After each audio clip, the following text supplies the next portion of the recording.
ইফালে সমগ্ৰ ঘটনাৰ সন্দৰ্ভত মুখ খুলিছে আলোক ত্ৰিপাঠীয়ে। এই ঘটনাৰ সৈতে তেওঁ কোনো পধ্যেই জড়িত নহয় বুলি দাবী কৰিছে।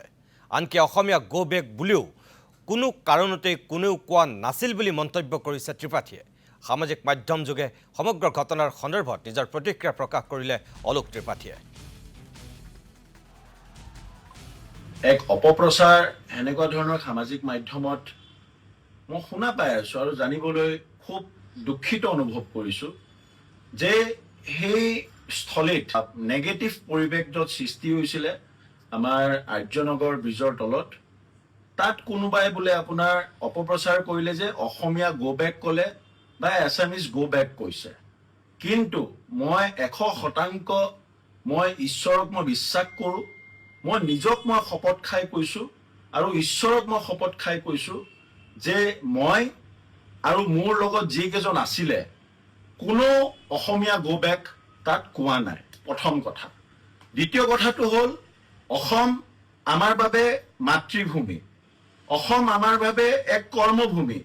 আমি অসমক লৈ জীয়াওঁ, আমি অসমত জন্মগ্ৰহণ কৰিছোঁ আৰু এই অসমৰ ভূতনাদত মই নিজৰ প্ৰাণ আহুতি দিম, সেইটো মোৰ সপোন। এই অসমক লৈ মই নিজৰ স্বপ্ন ৰচিছোঁ, বালক কালৰ পৰা লৈ এই অসমত ঘাম পেলাইছোঁ, এই অসমৰ কাৰণে গোটেই জীৱন উৎসৰ্গিত কৰিছোঁ আৰু যদি প্ৰয়োজন হয় এই অসমৰ বাবে নিজৰ প্ৰাণো আহুতি দিম। এইকাৰণে মই অনুৰোধ কৰিছোঁ আমাৰ আৰক্ষী অধীক্ষকক যে যিজন ব্যক্তিয়ে তাত অসম গো বেক বুলি যদি ধ্বনি দিছে সেইজন ব্যক্তিক অতি শীঘ্ৰে কৰায়ত্ব কৰিব লাগে। আৰু যদি তাত দিয়া নাই, যিজন মানুহে অপপ্ৰচাৰ কৰিছে সেইজন হ'ল মেইন কালপ্ৰিট।